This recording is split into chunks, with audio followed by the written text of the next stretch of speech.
Hello friends, आप सभी का स्वागत है हमारे चैनल करण स्टडी पॉइंट में। तो हमारा टॉपिक चल रहा है स्पीड, टाइम एंड डिस्टेंस। तो उसका पार्ट 3 स्टार्ट करते हैं। चलिए आज के पहले क्वेश्चन से। आज का पहला क्वेश्चन है आपके सामने। इसमें लिखा है एक रेलगाड़ी स्टेशन एक्स से वाई तक 20 किलोमीटर प्रति घंटा की चाल से जाती है तथा वापस स्टेशन वाई से स्टेशन एक्स तक 30 किलोमीटर प्रति घंटा की चाल से आती है। पूरी यात्रा में रेलगाड़ी की औसत चाल कितनी है? आपसे पूछा है रेलगाड़ी की औसत चाल कितनी है। क्वेश्चन में आपको एक बात याद रखनी है, यहाँ पे औसत चाल से दो टाइप से क्वेश्चन बनते हैं। अगर आपको केवल चाल ही दी है तो वहां पे फॉर्मूला लगेगा आपका 2xy upon x plus Y. यहाँ पे ये जो फॉर्मूला है, x एक तो जाने की स्पीड है और y आने की स्पीड है, तो आपको ये फॉर्मूला लगाना है। अगर ये नहीं होगा क्वेश्चन में, केवल चाल चाल, तो आपको याद रखना है औसत चाल का फॉर्मूला होता है टोटल डिस्टेंस, मतलब टोटल दूरी बटे टोटल मतलब कुल समय। चाल बराबर डिस्टेंस अपॉन टाइम होता है, तो आपको याद रखना है total distance upon total time, ये आपको रखना है। तो अभी फिलहाल इस क्वेश्चन में आपको स्पीड की बात करी गई है, तो हम यहाँ पे 2xy upon x plus y का फॉर्मूला लगाएंगे। तो यहाँ पर आपकी x की स्पीड दे रखी है 20 और y की स्पीड दे रखी है 30। तो इसे फॉर्मूले हम पुट कर लेंगे, तो 2 मल्टीप्लाई 20 मल्टीप्लाई 30 और अपॉन हो जाएगा 20 प्लस 30। अब इसे सोल्व करेंगे तो ऊपर ऐसे रहने देते हैं, अभी अपॉन में प्लस करके आ जाएगा 50। अब इसे सोल्व कर लेंगे, 0 से 0 कट जाएगी, 5 चौक 20, तो 2 चौक 8, 8 तिया 24। तो पूरी यात्रा की औसत चाल है 24 किलोमीटर प्रति घंटा। ये हो गया इस क्वेश्चन का आंसर। तो आपको याद रखना है, अगर औसत चाल से क्वेश्चन आता है तो अगर चाल चाल दी है तो आपको याद रखना है कि 2xy upon x plus y, ये फॉर्मूला रखना है। कर लीजिए सर।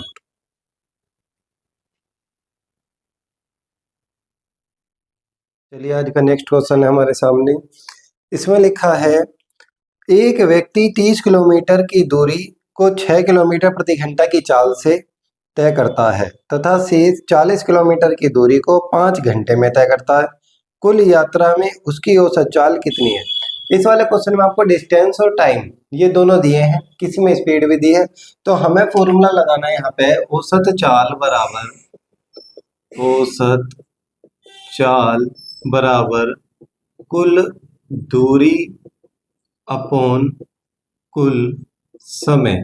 ये हमें फॉर्मूला लगाना है। जब आपको स्पीड देगा तो आपका फॉर्मूला लगेगा 2xy upon x plus Y. जब आपको डिस्टेंस की बात कर दी जाए तो total distance upon total time.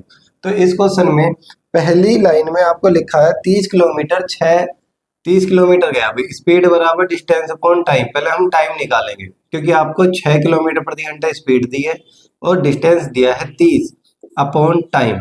तो टी इधर आ जाएगा, तो ऊपर से ऊपर वाला हम सोल्व कर देंगे। तो टी बराबर 6 पंजे 30, यहाँ लगे इसे 5 घंटे।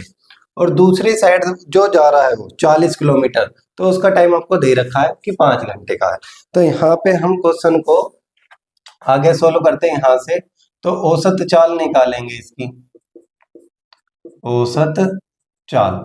अब यहाँ पे टोटल डिस्टेंस की अगर बात है तो टोटल डिस्टेंस में 30 किलोमीटर एक गया, 40 किलोमीटर एक गया, तो ये हो गया टोटल डिस्टेंस। 30 किलोमीटर जाने में उसे लगाया समय 5 घंटे का और इस 40 किलोमीटर को भी जाने में लगाया समय 5 घंटे का। तो total distance upon total time, यहाँ तक ये हो गया।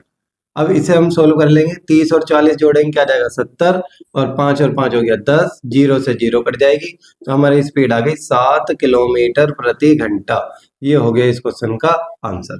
बस आपको इतना याद रखना है, total distance upon total time रखना है। एक टाइम आपको दे रखा था कि शेष 40 किलोमीटर की दूरी 5 घंटे में, लेकिन इसका टाइम नहीं दिया था 30 किलोमीटर वाले का। तो हमने स्पीड बराबर डिस्टेंस अपॉन टाइम फॉर्मूला लगाकर और हमने टाइम यहाँ से निकाल लिया। कर लीजिए ऐसा नोट।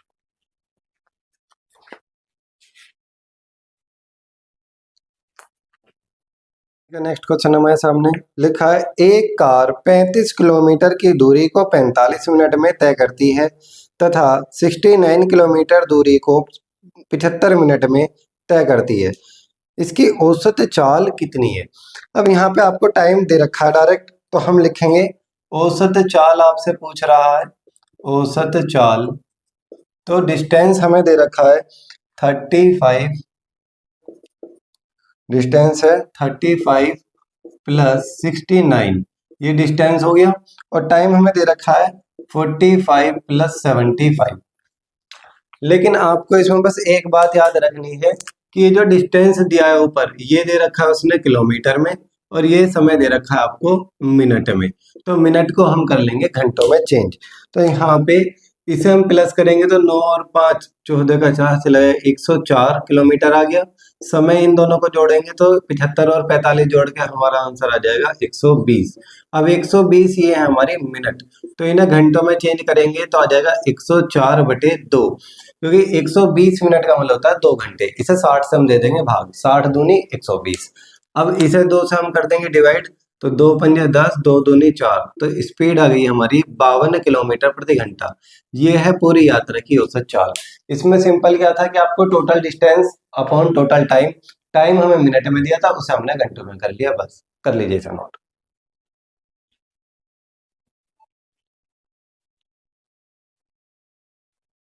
चलिए आज का नेक्स्ट क्वेश्चन हमारे सामने। इसमें लिखा है एक व्यक्ति कुछ दूरी को पैदल तय करने तथा घोड़े पर वापस प्रारंभ बिंदु तक पहुंचने में 5 घंटे 45 मिनट लेता है। यदि वह दोनों ओर घुड़सवारी करता तो उसे 2 घंटे कम लगते। दोनों ओर की दूरी पैदल तय करने में उसे कितना समय लगेगा? चलिए देखते हैं। इसमें हम यहाँ पे लिख लेते हैं P4 पैदल वो गया प्लस G4 घुड़सवारी से वो वापस आया। उसे पूरी यात्रा आने जाने में समय लग रहा है 5 घंटे 45 मिनट। अब क्वेश्चन में लिखा है दोनों तरफ घुड़सवारी से करता, मतलब गया भी घुड़सवारी से आया भी घुड़सवारी से, तो G प्लस G, उसे 2 घंटे कम लगते, यानी कि 3 घंटे 45 मिनट का समय लगता। भाई पहले 5 घंटे 45 मिनट लग रहे हैं, अब 2 घंटे कम, मतलब 3 घंटे 45 मिनट। अब क्वेश्चन में लिखा है कि वो दोनों ओर अगर पैदल जाए, तो यानी कि आपको इसकी वैल्यू निकालनी है P प्लस P, पैदल जाए पैदल आए तो वह कितना समय लेगा। तो हमें क्या करना है इस क्वेश्चन में, ये जो ऊपर वाली इक्वेशन है इसमें हम 2 की कर लेते हैं मल्टीप्लाई। अगर 2 की मल्टीप्लाई कर लेंगे तो ये हो जाएगा 2P प्लस 2G। 2G का मतलब हो जाएगा घुड़सवारी प्लस घुड़सवारी, और ये इसकी वैल्यू हमें पता है, और माइनस करने में हमें मालूम हो जाएगी कि 2P की वैल्यू क्या है। 2P का मतलब हो जाएगा पैदल जाए और पैदल आए। तो यहाँ पे इसकी मल्टीप्लाई कर लेंगे 2 में, तो 2 पंजे 10, 10 घंटे हो गए, और 45 दूनी 90 मिनट हो गई। इसे आप इसी टाइप से ही लिखेंगे।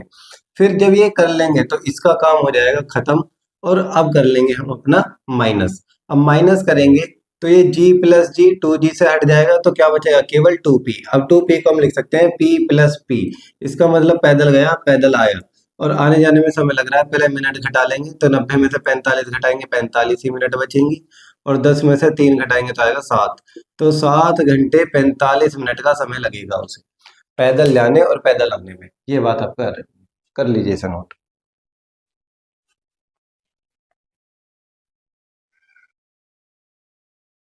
चलिए आज का नेक्स्ट क्वेश्चन हमारे सामने।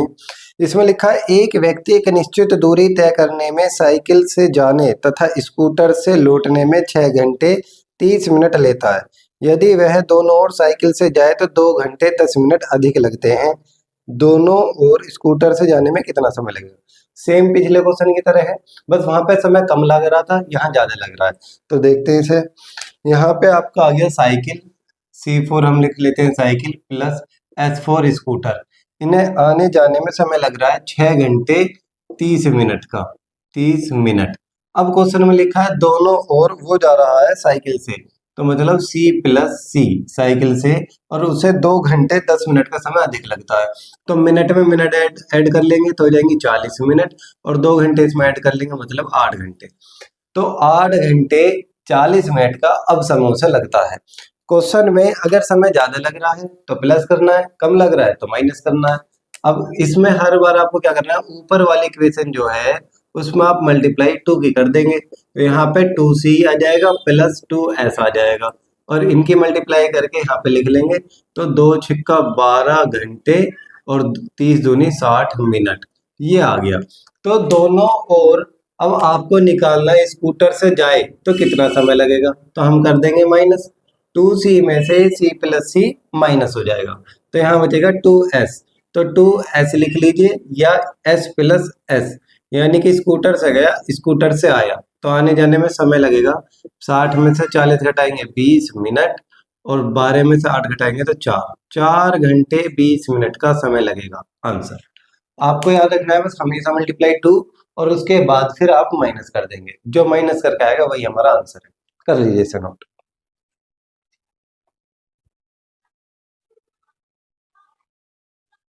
क्वेश्चन है हमारे सामने, इसमें लिखा है विवेक ने अपनी कुल यात्रा का 2/5 भाग, जो कि 1200 किलोमीटर है, हवाई जहाज द्वारा तय किया। पूरी यात्रा का 1/3 भाग उसने कार द्वारा तय किया। शेष यात्रा रेल द्वारा तय करी है। रेल से तय की गई दूरी कितनी है? तो क्वेश्चन में हमें पहले निकालनी है टोटल दूरी, मतलब कुल दूरी है कितनी। तो कुल दूरी निकालने के लिए क्वेश्चन में लिखा है 2/5 डिस्टेंस उसने 1200 कवर किया है। यहां से हमारा निकल कर आ जाएगा कुल दूरी। भाई क्वेश्चन में लिखा है 2/5 भाग, जो कि क्या है 1200 है। तो पहले हम इसी लाइन को सोल्व करेंगे। इस लाइन को सोल्व करेंगे तो नीचे वाले से गुणा, ऊपर वाले से भाग। इस टाइप से हमने क्वेश्चन किए थे अपने वर्किंग टाइम और टंकी पाइप में। सेम चीज यहाँ पे होगी। तो पहले भाग दे लो चाहे या गुणा कर लो। अब गुणा करेंगे 12×5 = 60, 6000 आ जाएगा, और 2 से भाग देंगे तो आ जाएगा 3000। तो इसका मतलब है हमारी टोटल डिस्टेंस है 3000। अब क्वेश्चन में लिखा है 2/5 भाग, वो इसका 2/5 12 से आना है, ये तो रेल द्वारा तय करा है। फिर इसमें आगे लिखा है कि उसने पूरी यात्रा का 1/3 कार द्वारा, 1/3 ये कार द्वारा तय किया है। और फिर जो शेष उसका बचा है भाग, वो उसने रेल द्वारा तय किया है। इसमें लिखा शेष यात्रा रेल द्वारा। अब रेल द्वारा वाली आपसे पूछ ली गई है कि रेल द्वारा तय की गई डिस्टेंस जो है वो कितनी है। अब हमें यहाँ का तो पता चल गया 1200 है। 3000 का 1/3 निकालेंगे आ जाएगा 1000। मतलब कार द्वारा कितनी दूरी तय करी उसने 1000। 3000 का 1/3, 3 से काटेंगे आ जाएगा 1000। तो 1200 यहाँ हो गया, 1000 यहाँ हो गया, टोटल हो गया मेरा 2200। 3000 में से 2200 मैंने यहाँ तय कर ली, बची कितनी 800। तो वो बची मतलब शेष 800 किलोमीटर डिस्टेंस मैंने रेल द्वारा तय किया। ये हो गया आंसर।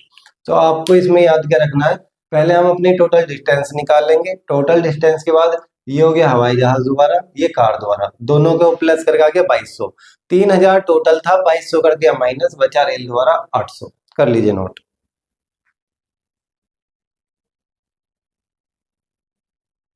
नेक्स्ट क्वेश्चन हमारे सामने, इसमें लिखा है एक व्यक्ति ने अपनी कुल यात्रा का 3/5 भाग रेल द्वारा, 7/20 भाग बस द्वारा तथा शेष 6.5 किलोमीटर पैदल तय किया।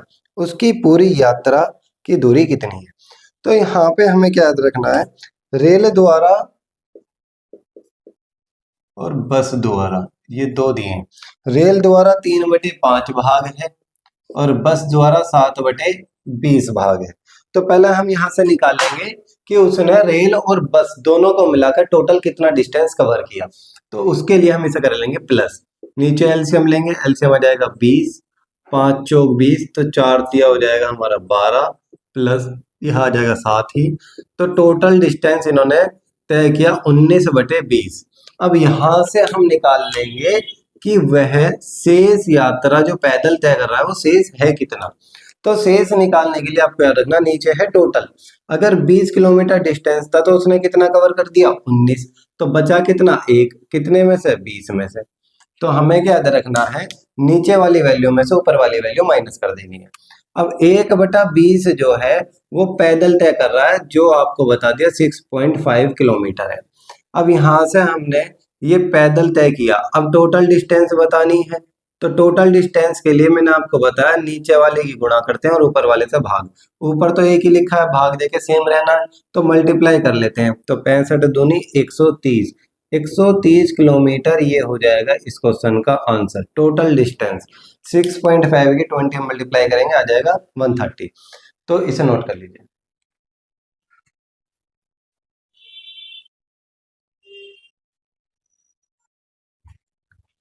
आज की डेली 7 क्वेश्चन क्लास आपकी यहीं समाप्त होती है। तो मिलते हैं नेक्स्ट पार्ट में। Thank you.